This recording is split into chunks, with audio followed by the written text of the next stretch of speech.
शुक्लाम्बरधरं विष्णुं शशिवर्णं चतुर्भुजं प्रसन्नवदनं ध्यायेत् सर्वविघ्नोपशान्तये. పరమోత్కృష్టమైనటువంటి క్షేత్రాల్లో ఈ కాణిపాక క్షేత్రం ఒకటి. భగవంతుని యొక్క దేవాలయాలు ఎన్నో ఉన్నప్పటికీ వాటిలో స్వయంభూ క్షేత్రాలకి చాలా విశేషమైన ప్రాధాన్యత ఉంటుంది. భగవంతుడు తనంత తానుగా వ్యక్తమైన క్షేత్రం ఏదో దానిని స్వయంభూ క్షేత్రము అంటారు. అట్లా భగవంతుడు తనంత తాను వ్యక్తం అయిన క్షేత్రాలతో పాటుగా దేవతల చేత ప్రతిష్ఠింపబడినవి, రాక్షసుల చేత ప్రతిష్ఠింపబడినవి, మనుష్యుల చేత ప్రతిష్ఠింపబడినవి, ప్రకృతి సిద్ధంగా ఏర్పడినటువంటివి కూడా భగవన్మూర్తులు ఉంటాయి. బుర్రా గుహల్లో చూస్తే పైనుంచి చుక్కా చుక్కా నీరు పడుతుంటే కింద నుంచి శివలింగం కొద్ది కొద్దిగా పెరుగుతూ చూరుని తాగుతుంది. యొక్క స్వరూపం ఎక్కడ చెప్పినా కరుణామయుడు. ఆయన యొక్క ప్రధానమైన లక్షణం దయ. విఘ్నేశ్వరుణ్ణి పొద్దున్నే ఒక్కసారి చూసి నమస్కారం చేస్తే చాలు, అది లోకంలో ఎక్కడా లేని విశేషం. ఒక్కసారి ఆయన ముఖం వంక చూసి నమస్కారం చేసి 16 నామములు ఉన్న శ్లోకం చెప్పి బయటికి వెడితే చాలు, విజయం సిద్ధిస్తుంది అని. రెండవది ఆయన యొక్క అపారమైన కరుణ. ఇంకా అంతా ఇంత కరుణ కాదు విఘ్నేశ్వరుడిది. ఆయన క్షమించినంత తొందరగా ఎవ్వరూ క్షమించరు. మీరు చూడండి, అందరికన్నా ఎక్కువగా మరిచిపోయే లక్షణం ఎవరికి ఉంటుంది అంటే పిల్లల యందు ఉంటుంది. మీరు పిల్లలు అనేటప్పటికీ ఒక విషయం జ్ఞాపకానికి తెచ్చుకోవచ్చు. పెద్దవాళ్ళు ఏదైనా తింటున్నారనుకోండి, ఎవరో పెద్దలు వచ్చారు ఇంటికి, ఇంట్లో భోజనమో ఫలహారమో చేస్తున్న పెద్ద ఆయన ఆ పళ్ళెం పట్టుకునో లేకపోతే చేతిలో ఏ ఉండ్రాయో కుడుమో పట్టుకుని తింటూ వీధిలోకి వెళ్ళి స్వాగతం పలకడం, ఆ పళ్ళెం లోపల పెట్టి తాను పెడతాడు. విఘ్నేశ్వరుడు ఒక్కడు మాత్రం చేతిలో కుడుము పట్టుకుని తిరుగుతూ ఉంటాడు. అంటే పిల్లవాడి లక్షణం. పిల్లవాడు చూడండి, తాతగారు ఎవరో పెద్దవాళ్లతో మాట్లాడుతుంటే వచ్చి తాతగారు తాతగారు అని విసిగిస్తాడు. తాతగారు కాసేపు పక్కకి పో అని విసుక్కుంటే కోపం వచ్చి పక్కకి వెళ్ళిపోయి తాతగారు నన్ను దెబ్బలాడారని మనసులో పెట్టుకుని బాధపడతాడు, ఏడుస్తాడు. వాళ్ళు వెళ్ళిపోగానే తాతగారు పిలిచి ఇదిగో ఈ పండు తిను అంటే మళ్ళీ పరిగెత్తుకుంటూ వచ్చేసి తాత తాత తాత అంటూ ఒళ్ళోకి ఎక్కి కూర్చుని తాతతో కబుర్లు చెప్తాడు. అంటే ఆయన మనసుకి కలిగినటువంటి కష్టాన్ని చాలా తొందరగా ఒక బాలుడు ఎలా మరిచిపోతాడో అలా మరిచిపోయి క్షమించగలిగినటువంటి గుణం, అనుగ్రహించగలిగిన గుణం విఘ్నేశ్వరుని యందు ఉంది. అందుకని ఆయన బాలరూపంతో ఎప్పుడు చేతిలో కుడుము పట్టుకుని తిరుగుతుంటాడు. అది కారణం. బాలగణపతి అని ఎప్పటికీ ఆయన పరమశివుని యొక్క పెద్ద కుమారుడు. తమిళ దేశంలో పిళ్ళయార్ పిళ్ళయార్ అంటుంటారు. అంటే పెద్ద కొడుకు పెద్ద కొడుకు. ఎప్పటికీ అలా పెద్ద కొడుకు ఒక పిల్లవాడిగా ఉండిపోవడానికి కారణం ఏమిటంటే ఆయన యొక్క క్షమాగుణం. ఇది రెండవ లక్షణం. ఇక మూడవ లక్షణం ఏమిటి అంటే విఘ్నేశ్వరుణ్ణి స్మరించినంత మాత్రము చేత విఘ్నము తొలగిపోతుంది. విఘ్నము అంటే పరమ ప్రమాదకరమైనది. అది కార్యహంతి, అంటే ఇక కార్యము జరగకుండా చేసేస్తుంది. ఏదో కష్టపడితే కార్యం జరగడం కాదు, అసలు ఇక ఆ కార్యం జరగదు, అర్ధంతరంగా ఆగిపోతుంది. అట్లా కార్యం ఆగిపోయింది అంటే విఘ్నేశ్వరుని యొక్క అనుగ్రహం లేదు అని గుర్తు. అందుచేత విఘ్నమును తొలగించి కార్యము జరిగేటట్లు చెయ్యగలిగిన వాడెవరు అంటే విఘ్నేశ్వరుడు. విచిత్రమైన విషయం ఏమిటంటే ఇంత గొప్ప అనుగ్రహం ఇవ్వగలిగినటువంటి విఘ్నేశ్వరుడు కేవలముగా తనకేదో పెద్ద ఉపకారం చేస్తే, చాలా గొప్ప పూజ చేస్తే అనుగ్రహించడం కాదు, పరమ తేలికగా అనుగ్రహిస్తాడు. ఎంత తేలికగా అనుగ్రహిస్తాడు అంటే 4 గరికపోచలు తీసుకొచ్చి ఆయన పాదముల మీద సమర్పించినంత మాత్రం చేత ఆయన ప్రసన్నుడైపోతాడు. అందుకే ఎక్కడా లేని రీతిలో ఈ గరికతోటి విఘ్నేశ్వరుడికి పూజ, అంటే ఆయన యొక్క సౌలభ్యాన్ని ఆ పూజ తెలియచేస్తుంది. అటువంటి విఘ్నేశ్వరుడి పూజ మీరు గమనిస్తే మీకు ఒక విచిత్రం కనపడుతుంది. శ్రీరామ నవమి ఉందనుకోండి, చైత్రమాసంలో శుక్లపక్షంలో వచ్చే నవమి శ్రీరామ నవమి. కృష్ణాష్టమి ఉందనుకోండి, శ్రావణ మాసంలో కృష్ణపక్షంలో అష్టమి నాడు వచ్చేటటువంటిది కృష్ణాష్టమి. మాస శివరాత్రి ఉందనుకోండి, ప్రతి నెల కృష్ణపక్షంలో వచ్చే చతుర్దశి మాస శివరాత్రి శుక్లపక్షంలోనైనా వస్తుంది, కృష్ణపక్షంలోనైనా వస్తుంది. పౌర్ణమి అమ్మవారికి అత్యంత పూజకి యోగ్యమైనటువంటి తిథి, అది నెలలో ఒక్కమారు వస్తుంది. కానీ విఘ్నేశ్వరుడికి సంబంధించినటువంటి పూజ శుక్లపక్షంలోనూ కృష్ణపక్షంలోనూ 2 సార్లు వస్తుంది. శుక్లపక్షంలో వచ్చేటటువంటి 4వ తిథి ఏదైతే ఉందో ఆ చతుర్థి విఘ్నేశ్వరుడి యొక్క పూజకి ఉద్దేశింపబడింది. వరసిద్ధి వినాయక వ్రతకల్పము అని భాద్రపద మాసంలో శుక్లపక్షంలో చతుర్థి తిథి నాడు చేస్తారు. మళ్ళీ సంకటహర చతుర్థి అని కృష్ణపక్షంలో వచ్చేటటువంటి చతుర్థి అంటే 4వ తిథి నాడు చేస్తారు. విచిత్రం ఏమిటంటే శుక్లపక్షంలో వచ్చే 4వ తిథి నాడు విఘ్నేశ్వరుడికి వ్రతం, కృష్ణపక్షంలో వచ్చేటటువంటి 4వ తిథి నాడు కూడా విఘ్నేశ్వరుడికి వ్రతం. ఈ 2 కూడా విఘ్నేశ్వర సంబంధమైన వ్రతాలే.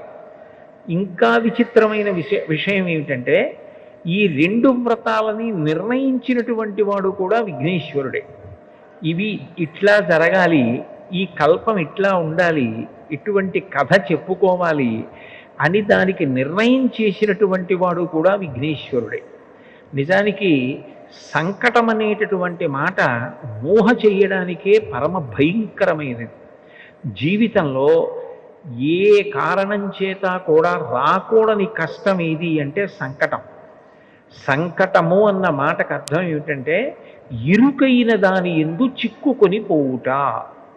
మీకు బాగా అర్థమయ్యేటట్టు చెప్పాలి అంటే ఎవరో ఒక వ్యక్తి నడుస్తుండగా ఆయన నడుస్తున్న చోట ఉన్నటువంటి రాయి అపభ్రంశమై ఆయన పడిపోయాడు. ఆ పడిపోయినప్పుడు ఏమైపోయింది అంటే 2 పెద్ద పెద్ద బండరాళ్ల మధ్యలోకి దిగిపోయాడు.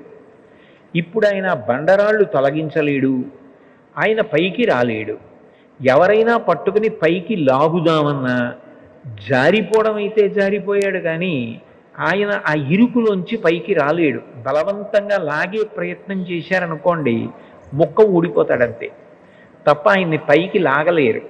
ఇప్పుడు ఆయన 2 బండరాళ్ల మధ్యలో ఇరుక్కుపోయి పైకి రాలేక ఆ ఇరుకులో ఉండిపోతే ఆయన ఎంత భయాన్ని పొందేస్తాడో.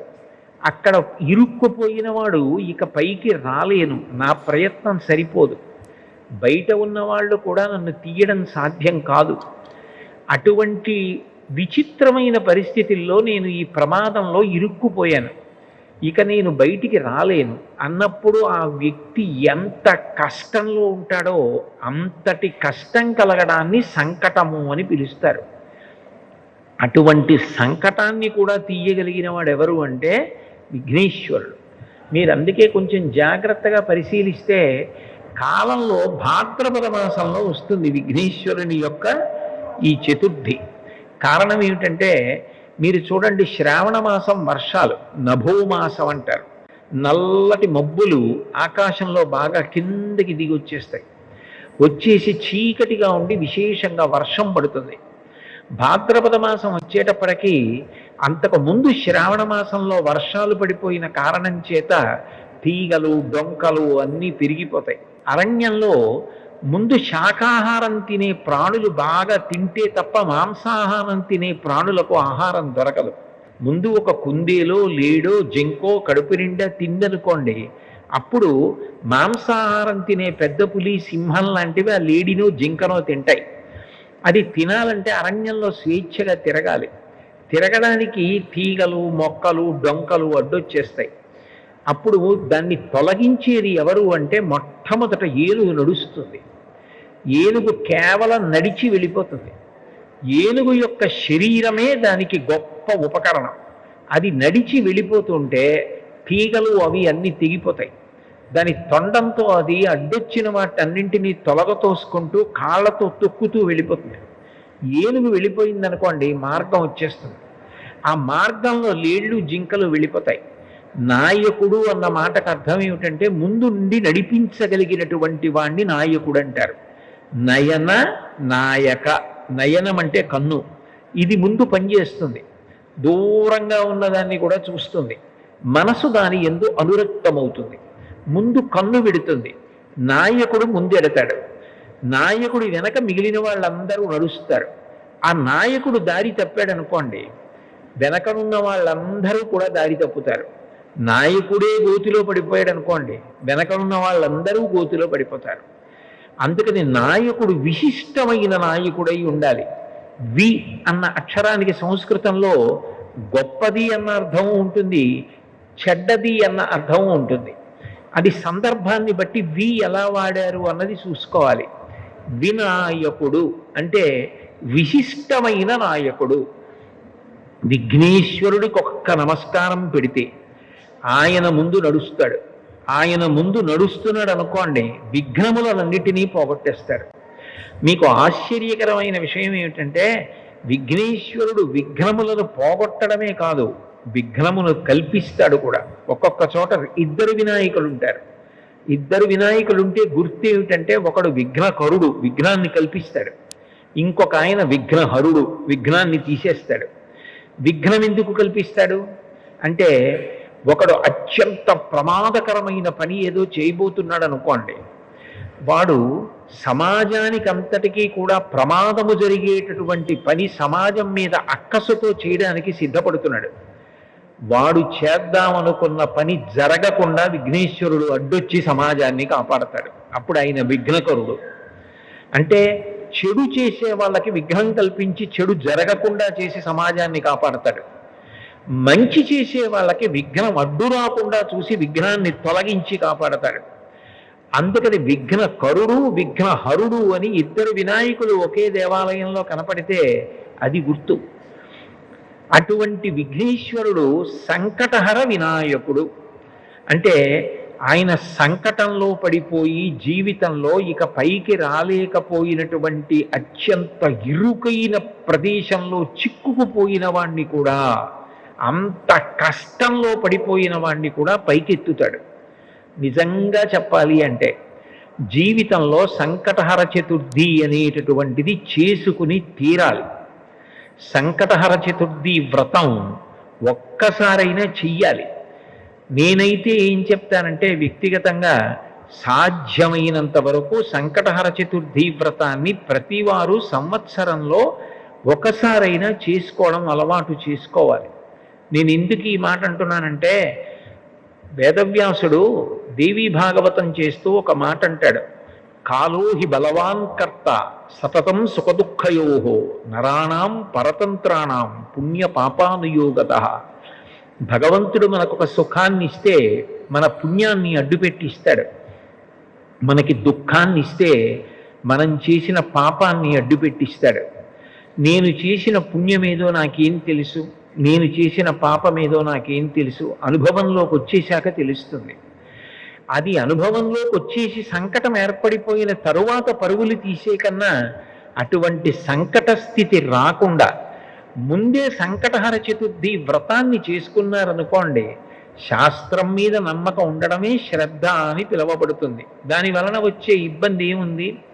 పెద్దలు చెప్పారు, శాస్త్రాలు చెప్పాయి, పురాణాలు చెప్పాయి, ఆ సంకటహర చతుర్థి వ్రతం చేసుకుంటున్నాం. ఈ సంకటహర చతుర్థి వ్రతం అనేటటువంటిది పరమ ప్రఖ్యాతి వహించింది. మనకి సంకటం కలగకుండా ఉండడం కోసం తాను సంకటమునందు కృష్ణ పరమాత్మ ఇరుక్కుని చతుర్థి వ్రతాన్ని చేసి, ఆ వ్రతం చేసిన కారణం చేత సంకటం నుంచి ఎలా పైకి రావచ్చో లోకానికి నిరూపించాడు. విశేషం ఏమిటంటే, ఇందులో మేనమామ మేనల్లుడి యొక్క పాత్ర గొప్పది. మేనమామ కృష్ణ పరమాత్మ. ఎందుకనంటే పార్వతీదేవి యొక్క సోదరుడు కదూ నారాయణ నారాయణి. నారాయణుని చెల్లెలు నారాయణి పార్వతీదేవి. పార్వతీదేవి పెద్ద కుమారుడు విఘ్నేశ్వరుడు. కాబట్టి మేనమామ ఎవరు? నారాయణ కృష్ణ పరమాత్మ. పరిపూర్ణావతారం. పరిపూర్ణావతారం అంటే అన్ని అవతారముల తేజస్సు ఆయనలోకి వెళ్ళిపోతుంది. అంతటి పరిపూర్ణావతారమైన కృష్ణావతారం సంకట స్థితిలో పడినటువంటి స్థితి నుండి బయటికి వచ్చినటువంటి విధానమేదో అదే సంకటహర చతుర్థి. అయితే విశేషం ఏమిటంటే, సంకటహర చతుర్థి కానీ, శుక్లపక్షంలో భాద్రపద మాసం వరసిద్ధి వినాయక వ్రతం కానీ విఘ్నేశ్వరుడే ప్రవేశపెట్టి ఉండడం. నిజానికి పరాశర మహర్షి కృతమైనటువంటి విష్ణు పురాణంలో ఉన్న ఒక శ్లోకాన్ని చదువుకున్నా చాలు అని విఘ్నేశ్వరుడు ఆనతి ఇచ్చాడు. కారణం ఏమిటంటే నిజానికి శమంతకోపాఖ్యానం అనేటటువంటి కథ జ్ఞాపకం పెట్టుకోవడం చాలా చాలా కష్టమైనటువంటి కథ. అది మీరు ఒకసారి విన్నారనుకోండి, మీకు బాగా జ్ఞాపకం ఉండిపోయిందనుకోండి, చాలా సంతోషకరమైన విషయం. కానీ అంత తేలికగా జ్ఞాపకం ఉండిపోవడం సాధ్యం కాదు. కొంచెం మలుపులు అట్లా తిరిగిపోతుంది. అందుకని విఘ్నేశ్వరుడు ఎంత దయామయుడంటే, మీరు ఈ కథంతా యథాతథంగా చెప్పుకోలేకపోతే ఒక్క శ్లోకాన్ని చదవండి చాలు, మీరు శమంతకోపాఖ్యానం చెప్పుకున్నట్లుగా నేను అనుగ్రహిస్తాను అన్నాడు. ఇప్పుడు నేను ఆ శమంతకోపాఖ్యానము వలన ఈ భాద్రపద శుక్లపక్షంలో వచ్చే చతుర్థి వ్రతం ఎలా వచ్చింది, కృష్ణపక్షంలో వచ్చేటటువంటి చతుర్థి సంకటహర చతుర్థి ఎలా వచ్చింది అన్న విషయాల గురించి మాట్లాడడానికి ప్రయత్నం చేస్తాను. పూర్వం యదువంశంలో నిఘ్నుడు అని ఒక మహారాజు గారు ఉండేవారు. ఆయనకి 2 కుమారులు, సత్రాజిత్తు, ప్రసేనుడు. ఆ సత్రాజిత్తు సూర్య భగవానుణ్ణి ఆరాధన చేశాడు.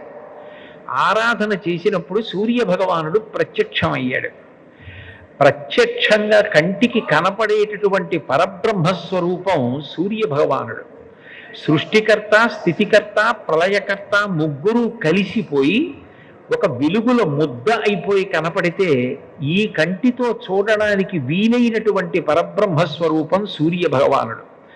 అందుకే తిక్కన గారు భారతంలో నీరజాకరములు నిష్ఠయై చేసిన భవ్యతపంబు ఫలమనంగా దినసముఖాకి నందిత చక్రయుగ్మకంబుల యనురాగంపు బ్రూవనంగా హరి హర బ్రహ్మ మహానుభావంబులొక్కటింకాక గరగిన గట్టి అనగా అతుల వేదత్రయ లతికాచయము పెనుబందన్ పుట్టెడు మూల కందమనగా అఖిల జగముల కంజర ఎగుచు జనసమాజ కరపుట హృదయ సరోజములకు ముకుళనంబును జృంభణంబును నర్చి భానుబింబంబు పూర్వాద్రిపై విలింగి అంటారు.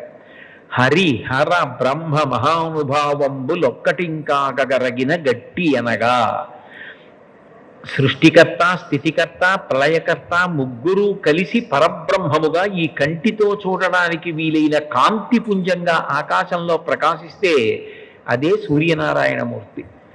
ఆ సూర్యుణ్ణి ఉపాసన చేశాడు సత్రాజిత్తు. ఉపాసన చేస్తే సూర్య భగవానుడు ప్రత్యక్షమయ్యాడు. ఒక రూపంతో భూమి మీదకి దిగొస్తే ప్రత్యక్షమయ్యాడు అంటారు. ఈ కంటితో చూడడానికి వీలుగా తన తేజస్సుని తగ్గించుకుని వస్తాడు భగవంతుడు. అట్లా వచ్చాడు. వస్తే స్తుతి చేసినటువంటి సత్రాజిత్తు సూర్యనారాయణమూర్తి యొక్క మెడలో ఉన్నటువంటి శమంతకమణిని అడిగాడు. అడిగితే సూర్య భగవానుడు అన్నాడు, ఈ శమంతకమణిని ఇవ్వడానికి నాకు అభ్యంతరం లేదు, నేను నీకు ఇస్తాను.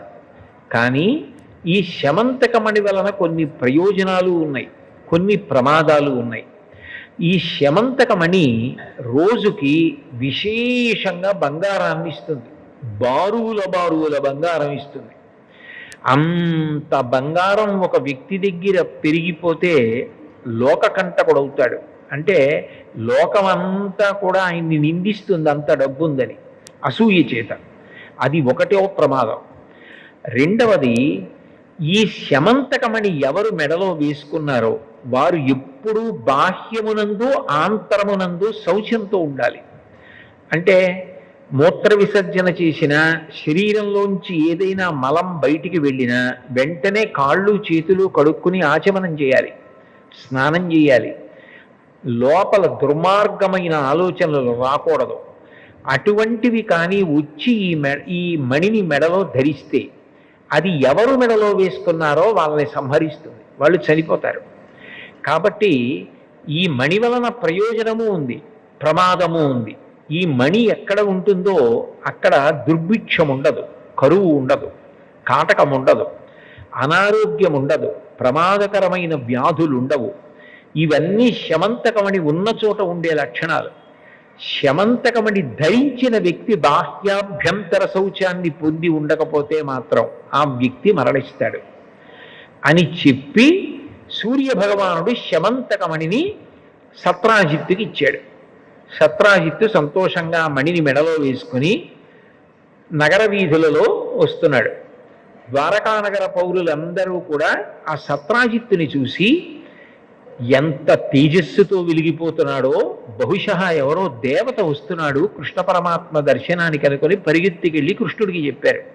కృష్ణుడికి తెలియని విషయం ఏముంటుంది? సర్వజ్ఞుడు.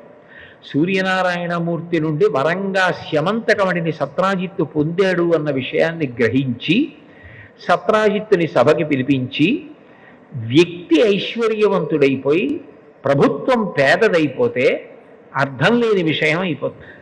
ఈ శమంతకమణి నీ దగ్గర ఉంటే, బారువుల బంగారం నీ దగ్గర పెరిగిపోతే ఉపయోగం ఏముంది?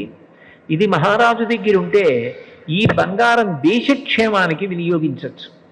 కాబట్టి ఆ శమంతకమణిని మహారాజుకి ఇమ్మని అడిగాడు. కృష్ణ పరమాత్మ యొక్క తత్వాన్ని మీరు పరిశీలిస్తే ఆయన దయాసముద్రుడు, ఆయన పరమాత్మ. ఆయనకి స్వార్థం, ఆయనకి అవన్నీ తీసుకుని దాచుకుందామన్న అవసరం ఆయనకి ఎందుకుంటుంది? లక్ష్మీదేవికి పతి ఆయన, లక్ష్మీదేవికే భర్త అయిన పరమాత్మ ఇవన్నీ నాకు కావాలని కోరుకోవలసిన అవసరం ఏముంది? ప్రజాక్షేమము కొరకు అడిగాడు ఆయన. కానీ సత్రాజిత్తు ఇవ్వకపోగా, ఈ కృష్ణ పరమాత్మకి బాల్యం నుంచి కూడా నవనీత చోరుడు అని ఒక పేరుంది, ఈ శమంతకమణిని అపహరిస్తాడేమోనని భయపడి తన దగ్గర పెట్టుకోవడం మానేశాడు.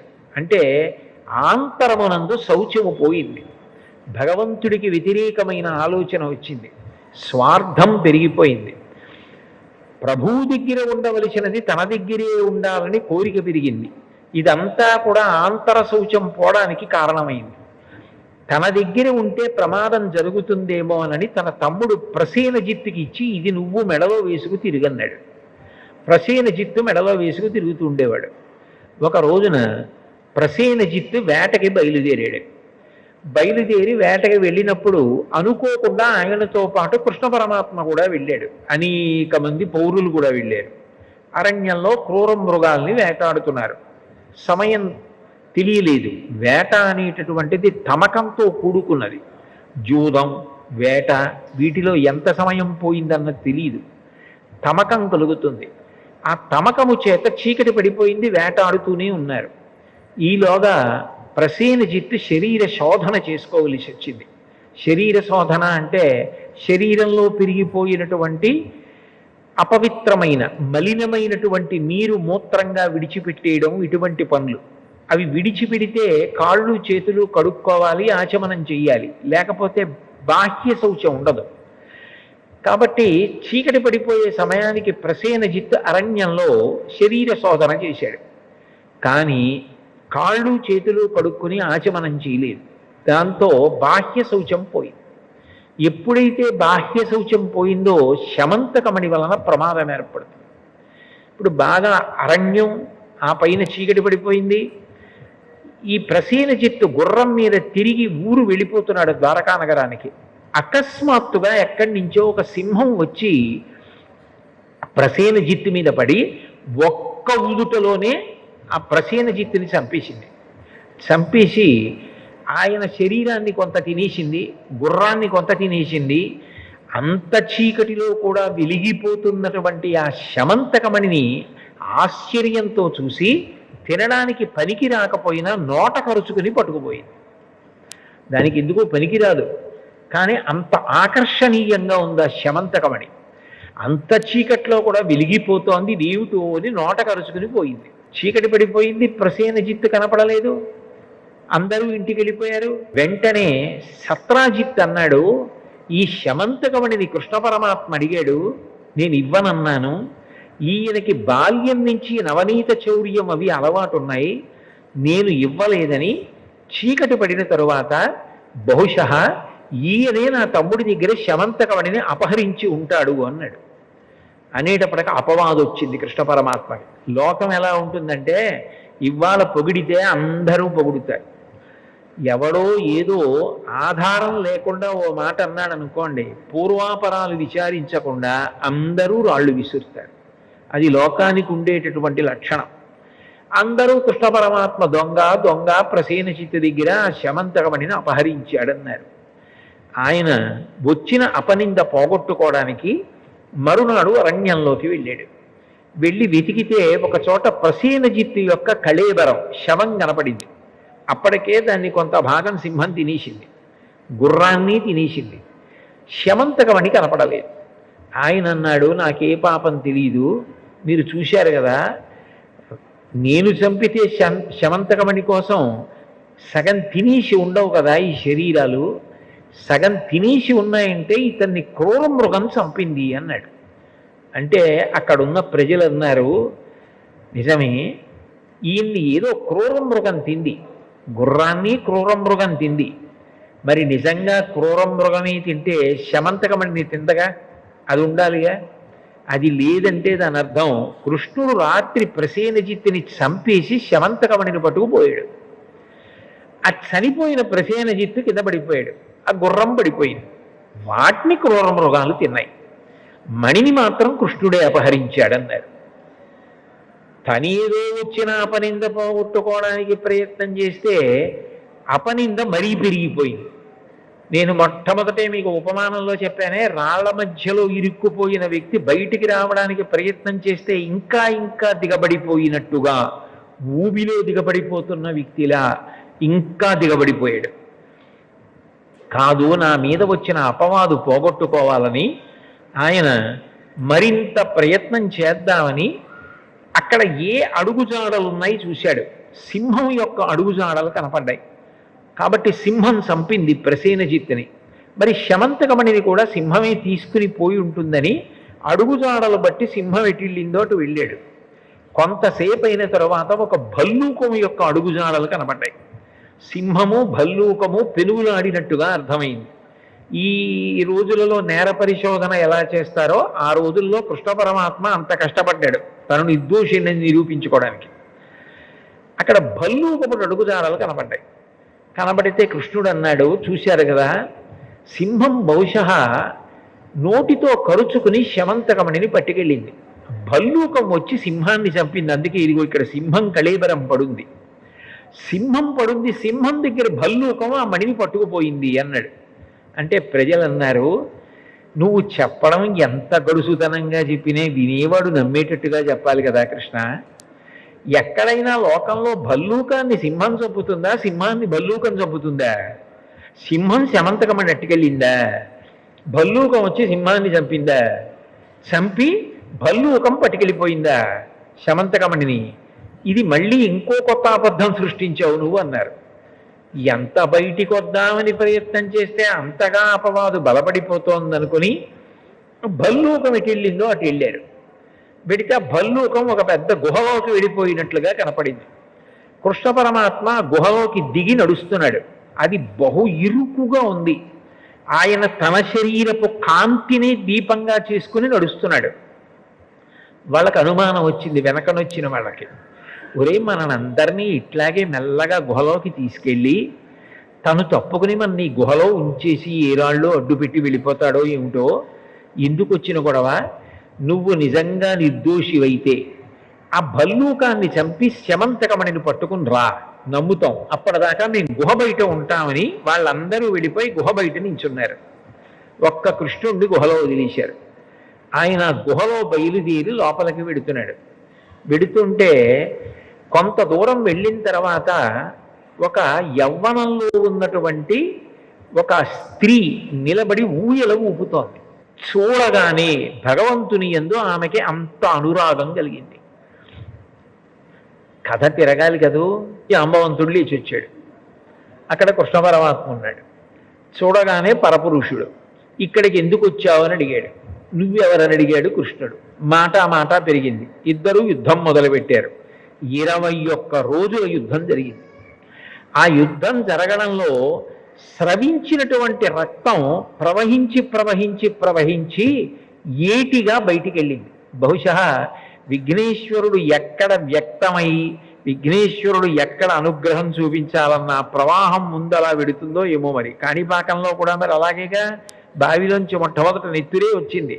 ఆ తర్వాత ఈ కాణిపాకం 1.25 ఎకరాల వరకు ఉన్నటువంటి భూమి తడిసిపోయేటట్టుగా కొబ్బరికాయలు కొట్టి నీళ్లు ప్రవహిస్తే విఘ్నేశ్వర మూర్తి వ్యక్తమైంది. కాబట్టి ఆ నెత్తురు గుహలో ఉంచి బయటికి వెళ్ళేది.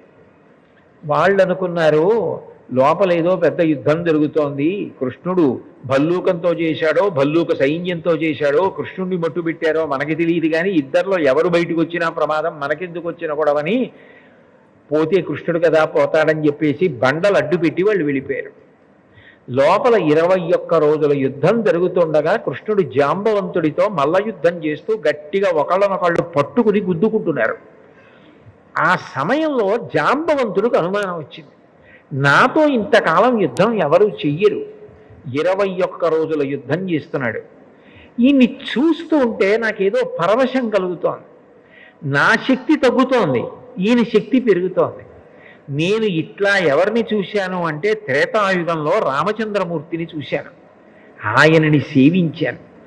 ఆ రోజులలో అనుకునేవాణ్ణి, అంతటి మహానుభావుడు, ఆజానుబాహువరవింద తలాయతాక్షం, పెద్ద పెద్ద చేతులు, ఆ కళ్ళు, ఆ రామచంద్రమూర్తి నన్ను ఒక్కసారి కౌగిలించుకుంటే బాగుండు అనుకునేవాణ్ణి. కానీ ఆ అవతారంలో నా కోరిక తీరలేదు. అచ్చు రాముడిలాగే ఉన్నాడు, ఆయనే ఈ రూపంలో వచ్చాడేమో, నా కోరిక తీరుస్తున్నాడేమో, త్రేతాయుగం తర్వాత ద్వాపరయుగం వచ్చేసింది అని ఆలోచించి వచ్చినవాడు రాముడే అని గ్రహించి కృష్ణ పరమాత్మని స్తుతి చేశాడు. చేస్తే కృష్ణ పరమాత్మ తన యథార్థ స్వరూపాన్ని తెలియచేసి తనకి కలిగినటువంటి కష్టాన్ని చెప్పి ఈ శమంతకమణిని నేను తీసుకెళ్ళాలి అని అడిగాడు.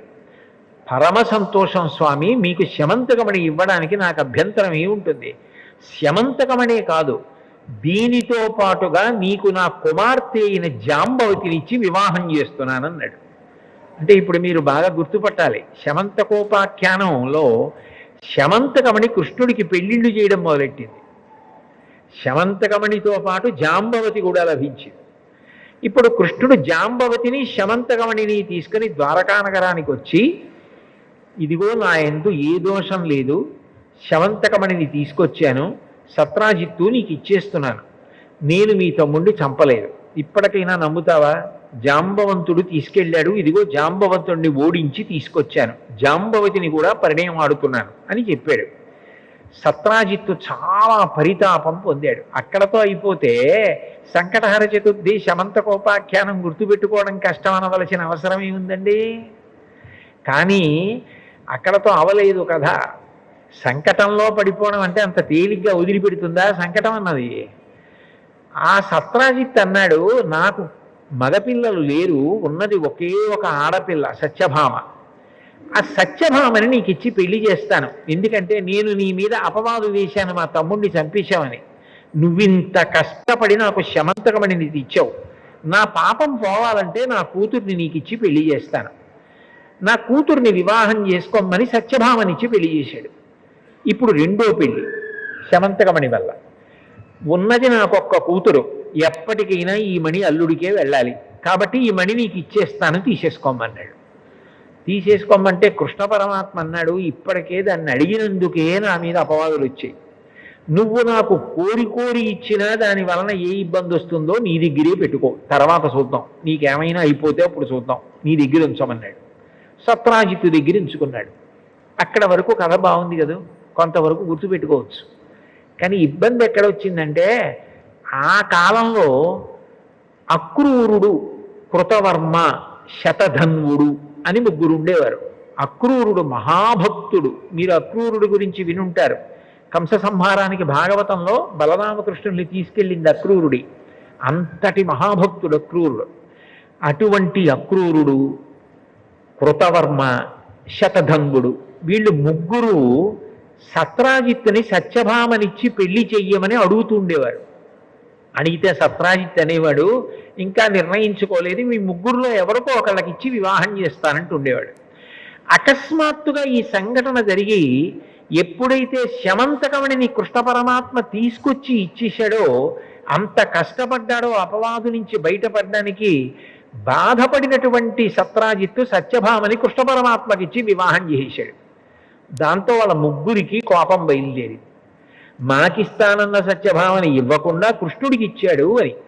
అవకాశం కోసం ఎదురు చూస్తున్నారు. ఒకానొకప్పుడు పాండవుల్ని లక్క ఇంట్లో పెట్టి కాల్చేశారు అని చెప్పి వాళ్ళు దగ్ధమైపోయారని వార్త బయలుదేరింది. ఆయనకి తెలియదా కృష్ణ పరమాత్మకి వాళ్ళు బ్రతికి ఉన్నారని తెలుసు. కానీ ధృతరాష్ట్రుణ్ణి ఏదో సేద తీర్చడానికి పరామర్శించడానికి వెళ్ళినట్టుగా హస్తినాపురానికి వెళ్ళాడు. ఇదే అవకాశం కృష్ణుడు లేడు ఊళ్ళో. ఇప్పుడే సత్రాజిత్తు మీద ప్రతీకారం తీర్చుకోవాలని అక్రూరుడు, కృతవర్మ, శతధన్వుడు ముగ్గురు సత్రాజిత్తు ఇంట్లోకి ప్రవేశించి ఆ శమంతకమణిని అపహరించారు. అపహరించిన తర్వాత ఈ శతధన్వుడు అన్నాయని ఇంకొంచెం దూరం వెళ్ళి ఆ సత్రాజిత్తుని సంహరించేశాడు. చంపేసి ముగ్గురు కలిసి పారిపోతున్నారు. భక్తి అన్నది ఒక్కొక్కసారి ఉద్ధాన పతనానికి లోనవుతూ ఉంటుంది. అప్పుడప్పుడు కష్టం వచ్చినప్పుడు ఏమిటి దేవుణ్ణి పట్టుకున్నాను నాకేమొచ్చిందని ఆ భక్తి పోతూ ఉంటుంది, మళ్ళీ నిలబడుతూ ఉంటుంది. అక్రూరుడు తప్పు మనకి ఎందుకు ఈ పనులు, అసలు ఎందుకు ఇట్లాంటి పని చేశాను, కృష్ణ పరమాత్మకి సత్యభామ దక్కితే నేను ఎందుకు అసూయపడాలని బాధపడ్డాడు. శతధన్వుడు తొందరపడి మరి సత్రాజిత్తుని కూడా చంపేశాడు. ఈలోగా మళ్ళీ కృష్ణుడు వచ్చేస్తున్నాడని కబురు అందింది. మామగారు చనిపోయాడని కబురు వెళ్ళింది కృష్ణుడికి. వెనక్కి వస్తున్నాడు. వస్తే చంపేస్తాడేమో అని భయపడి ఆ శమంతకమణిని తీసుకొచ్చి అక్రూరుడి దగ్గర పడేసి, నువ్వు భక్తుడివి, నిన్నైతే ఏం చేయడు, నీ దగ్గర దాచుకో అని చెప్పి శతధన్వుడు మంచి వేగంగా వెళ్ళిపోగలిగిన గుర్రం ఎక్కి పారిపోతున్నాడు. కృష్ణుడు రాని వచ్చాడు. సత్రాజిత్తుని ఎవరు చంపారని భోగట్టా చేశాడు. చేస్తే శతధన్వుడు చంపేశాడని తెలిసింది. వెళ్ళి అన్నగారు బలరాముణ్ణి కూడా రథం మీద ఎక్కించుకొని ఆ శతధన్వుణ్ణి వెంబడించాడు. ఆయన గుర్రం మీద వెళ్ళి వెళ్ళి వెళ్ళి పారిపోతుంటే గుర్రం బడలిపోయి పడిపోయి మరణించింది.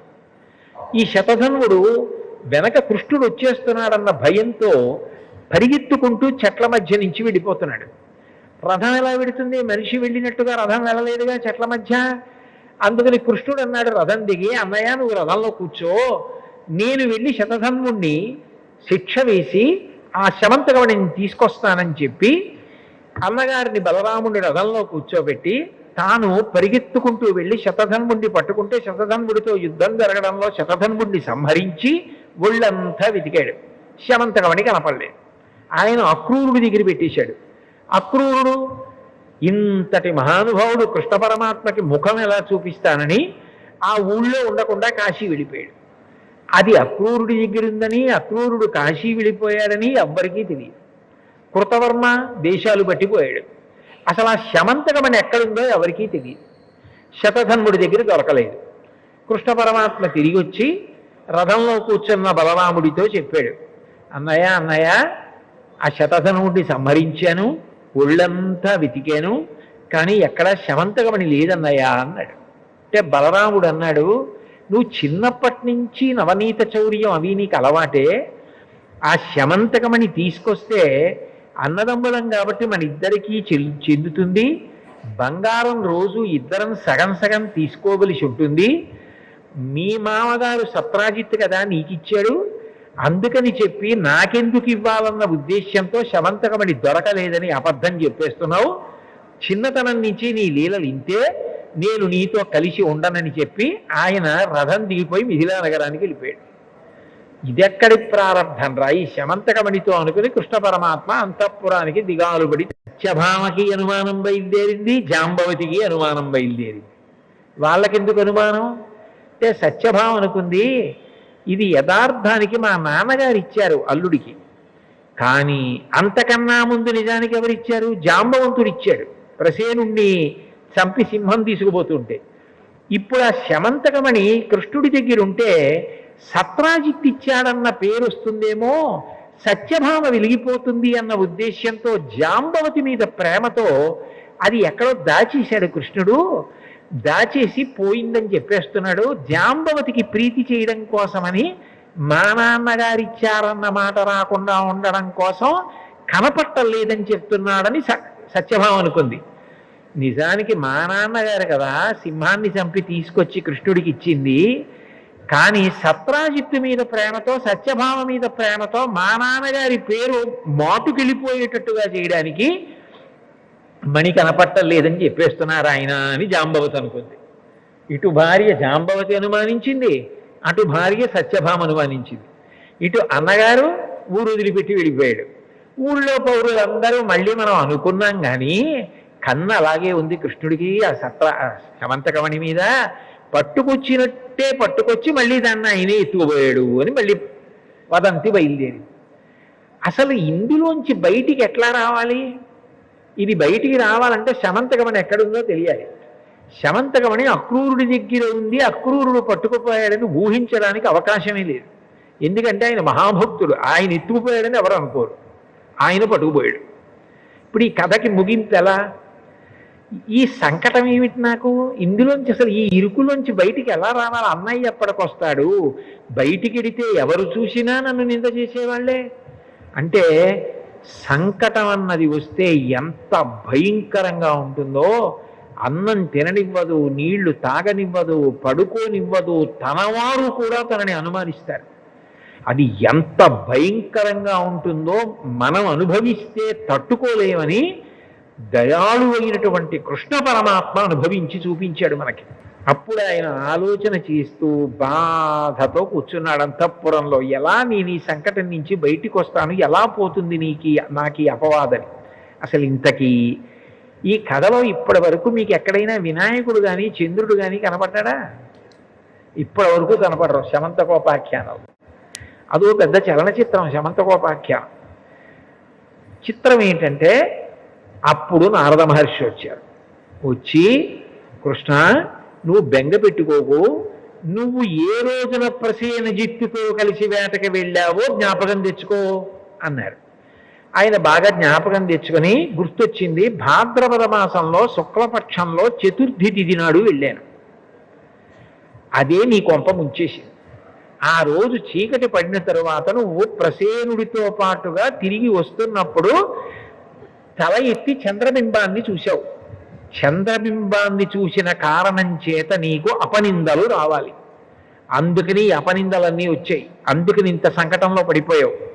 అంటే ఏమీ తెలియని వాడిలా కృష్ణుడు అన్నాడు, చవితినాడు చంద్రుణ్ణి చూస్తే అపనిందలు ఎందుకు వస్తాయి అని అడిగాడు.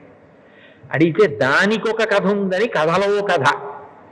అప్పుడు నారదుడు చెప్పాడు, భాద్రపద శుక్ల చతుర్థి నాడు వినాయక స్వామి వారి యొక్క ఆవిర్భావం, వరసిద్ధి వినాయకుడు అంటారు.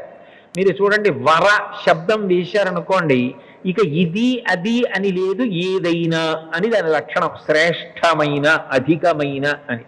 చూడండి, శ్రీ సూక్తం చిట్ట చివరిలో లక్ష్మీదేవి అనుగ్రహాన్ని చెప్తుంది మంత్రం. 6 లక్ష్ముల్ని చెప్తుంది వేదం. సిద్ధలక్ష్మీర్ మోక్షలక్ష్మీర్ జయలక్ష్మీ సరస్వతి శ్రీలక్ష్మీర్ వరలక్ష్మీశ్చ ప్రసన్నా మమ సర్వదా అంటుంది. 6వది వరలక్ష్మి.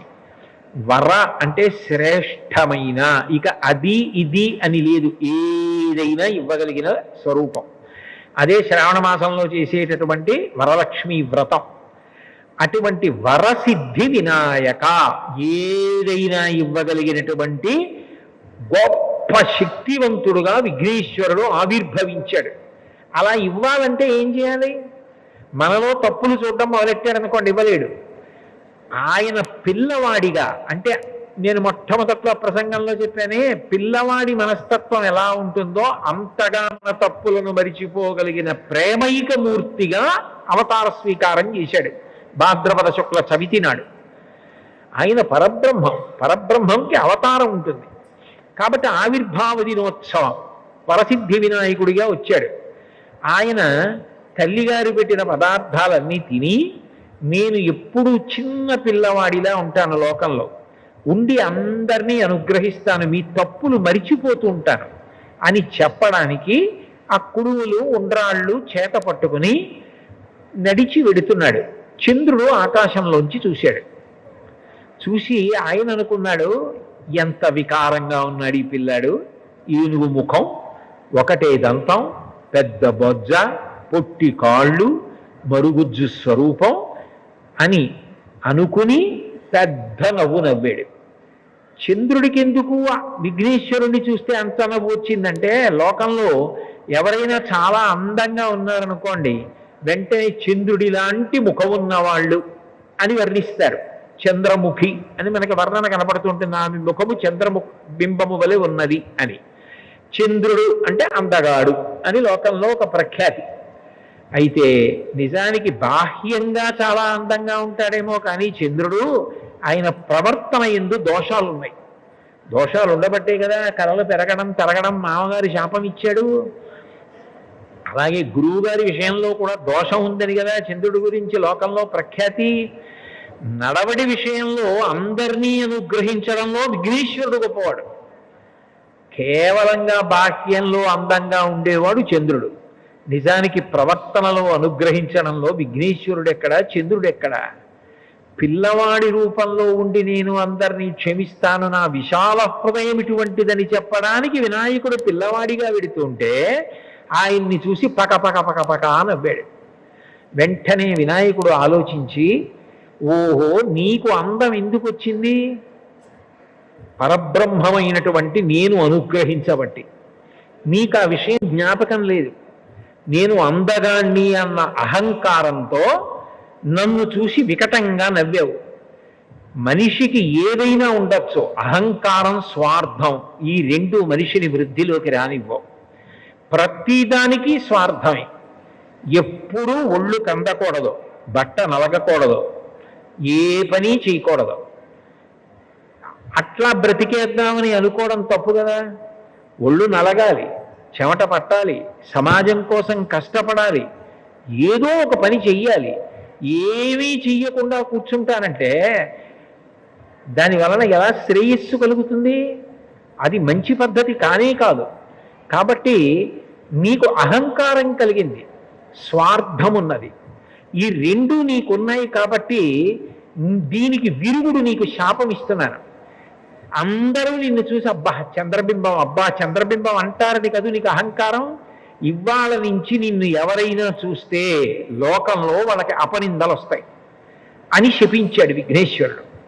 వెంటనే లోకంలో ఉన్న వాళ్ళందరూ ఈ వార్త తెలిసింది. చంద్రబింబం కనపడింది అనుకోండి, భాద్రపద శుక్ల చవితి నాడు కాదు, ఎప్పుడైనా సరే చంద్రబింబం కనపడింది అనుకోండి అపవాదులు వస్తాయి. అయ్య బాబోయ్ అని చీకటి పడేటప్పటికీ చంద్రుణ్ణి చూడడం మానేశారు. అందరూ ఉత్తరీయాలు అడ్డు పెట్టుకుని ఈ చంద్రుడు ఒకడు ఆకాశంలో కనపడతాడో ఏమిటో బాబాయ్ అపవాదులు వస్తాయని నింద చేయడం మొదలెట్టారు. లోకానికి పోకడది.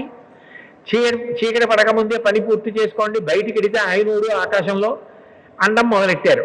అందరూ తనని నింద చేస్తుంటే తనని చూసేటప్పటికి పొంగిపోయిన వాళ్ళు అందరూ నింద చేస్తుంటే తట్టుకోలేక చంద్రుడు పాల సముద్రంలోకి వెళ్ళిపోయాడు. మళ్ళీ చంద్రుడు పాల సముద్రంలోకి వెళ్ళిపోతే లోకానికి ఇబ్బంది ఏమిటి అంటే ఓషధీతత్వం పోయింది. చంద్రుల్లోంచి అమృతం స్రవిస్తూ ఉంటుంది. ఆ పాతాళ నభస్థలాంత భువన బ్రహ్మాండమా విస్ఫురత్ జ్యోతిస్ఫాటికలింగమౌళి విలసత్పూర్ణేందువంతామృతై అస్తోకాప్లుతమేకమీశమనిశం రుద్రాను వాకాన్ జపం ధ్యాయే దీప్సిత సిద్ధయే ధ్రువపదం విప్రోభిషించేచ్చివం బ్రహ్మాండ వ్యాప్త దేహాభసిత హిమరుచాభాసమానాభుజంగై కంఠే కాళాః కపద్దాః కలిత శిశలాశ్చండ కోదండహస్తాః త్రక్షా రుద్రాక్షమాలా సరళిత వపుషశాంభవామూర్తిభేదాః రుద్రాశ్రీ రుద్రసూక్త ప్రకటిత విభవాన ప్రయచ్చస్తు సౌఖ్యం అంటారు కదా. రుద్రాధ్యాయంలో శివలింగానికి అభిషేకం చేసే ముందు ప్రార్థన అది.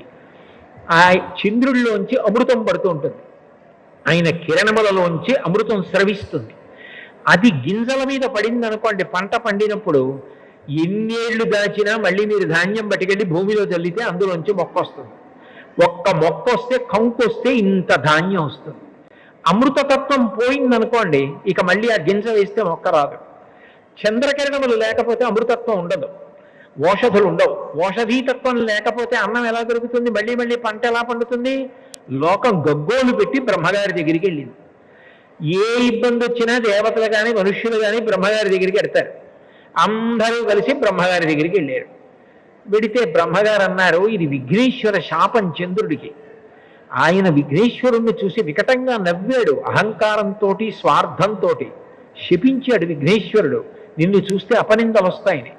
ఆయన తీయాల శాపం, ఆయన పరబ్రహ్మం, నేను తీయకూడదు. కాబట్టి మీరు విఘ్నేశ్వరుడి దగ్గరికి వెళ్ళండి అన్నాడు. దేవతలు మనుష్యులు అందరూ విఘ్నేశ్వరుడి దగ్గరికి వెళ్ళి ప్రార్థన చేశారు. ప్రార్థన చేస్తే దయాళువు కదూ, అందుకని వెంటనే విఘ్నేశ్వరుడు అన్నాడు, అయితే నా శాపాన్ని నేను బాగా తగ్గించేస్తున్నాను. ఒక్క భాద్రపద మాసంలో వచ్చినటువంటి శుక్లపక్ష చవితి నాడు నన్ను చూసి చంద్రుడు నవ్వాడు కాబట్టి ఆ ఒక్క రోజు చంద్రుణ్ణి చూడకూడదు. ఆ ఒక్క రోజు చంద్రుణ్ణి చూస్తే మాత్రం అపవాదులు సంకట స్థితి ఏర్పడి తీరుతుంది. మిగిలిన రోజుల్లో చంద్రుణ్ణి చూసినా పర్వాలేదు అనేటప్పటికీ ఈ వార్త పట్టుకెళ్ళి పాలసముద్రంలో చంద్రుడికి చెప్పారు. అమ్మయ్యా, విఘ్నేశ్వరుడు నాకు శాపాన్ని విముక్తి చేశాడు, ఇంకెప్పుడు నా జన్మలో అహంకారం జోలికి పోను, స్వార్థం జోలికి పోను, ఎందుకు పనికొస్తుంది వాక్యంలో అందం, విఘ్నేశ్వరుడిలా ఉండాలి మనిషి అని తెలుసుకుని చంద్రుడు చెంపలేసుకుని బయట వచ్చాడు. విఘ్నేశ్వరుడు ఎంత దయాళు అంటే ఆయన చంద్రుడు తప్పు తెలుసుకున్నాడని పొంగిపోయి నృత్యం చేశాడు. ఎవరైనా నృత్యం చేయడానికి వచ్చారనుకోండి, వాళ్ళు చాలా విపరీతమైన లావుగా పొట్టిగా ఉన్నారనుకోండి, వాళ్ళు నృత్యం చేస్తే నవ్వుతారు. నృత్యం చేయాలంటే ఏదో సన్నగా శరీరం దానికి సహకరించేటట్టుగా అందంగా ఉంటే నృత్యం చేస్తే బాగుంటుంది. అంతేగాని విఘ్నేశ్వరుడు నృత్యం చేయడం ఏమిటి అంటే, ఆయన అవతలవాడు తన తప్పు తెలుసుకుంటే సంతోషాన్ని పట్టలేకపోయాడు, పట్టలేక నృత్యం చేశాడు. చంద్రుడు వచ్చి క్షమాపణ అడిగాడని కాదు, చంద్రుడు తప్పు తెలుసుకున్నాడు చాలు. ఎవడి తప్పు వాడు తెలుసుకుంటే చాలు. నృత్యం చేస్తే నృత్య గణపతి స్వరూపం వచ్చింది. అప్పుడు చంద్రుడు వచ్చి మళ్ళీ ఆకాశంలోకి ఎక్కాడు. మళ్ళీ ఓషధీతత్వం వచ్చింది. మళ్ళీ వెనక్కి రండి. నారదుడు ఈ విషయం చెప్పి కృష్ణ పరమాత్మకే, కృష్ణ భాద్రపద శుక్ల చవితి నాడు నువ్వు ప్రసేనుడితో కలిసి వేటకి వెళ్ళి చీకటి పడ్డాక చంద్రబింబాన్ని చూశావు, అందుకని వచ్చింది ఈ సంకట స్థితి. ఇది పోవాలి అంటే నువ్వు కూడా మళ్ళీ విఘ్నేశ్వరుడి యొక్క వ్రతం చెయ్యాలి. మళ్ళీ నువ్వు కూడా భాద్రపద శుక్లపక్షంలో చవితి నాడు వచ్చేటటువంటి విఘ్నేశ్వరుడి యొక్క వ్రతం చేస్తే ఆయన యొక్క అనుగ్రహానికి పాత్రుడవైతే నీకు వచ్చినటువంటి అపనింద తొలగిపోతుంది. లేకపోతే నిన్ను ఈ అపనింద ఇట్లాగే వెంటాడుతుంటుంది, ఈ సంకట స్థితి నీకు ఇట్లాగే కొనసాగుతుంది. అంటే కృష్ణ పరమాత్మ అంతటి వాడు భాద్రపద మాసంలో శుక్లపక్షంలో వచ్చేటటువంటి చవితి నాడు వినాయకుడిని ప్రార్థన చేస్తే ఈ వ్రతాన్ని ఇట్లా చెయ్యమని చెప్పినవాడు విఘ్నేశ్వరుడే. నువ్వు ఎలా పూజ చేశావో అట్లా పూజ చేసి నువ్వు కష్టంలోంచి బయటకు రావడానికి ఎంత కష్టపడ్డావో ఇతివృత్తమైనటువంటి ఈ శమంతకోపాఖ్యానం కథంతా చెప్పుకుని అక్షతలు వేసుకుంటే నన్ను చూసినా కూడా ఇబ్బంది రాదన్నాడు.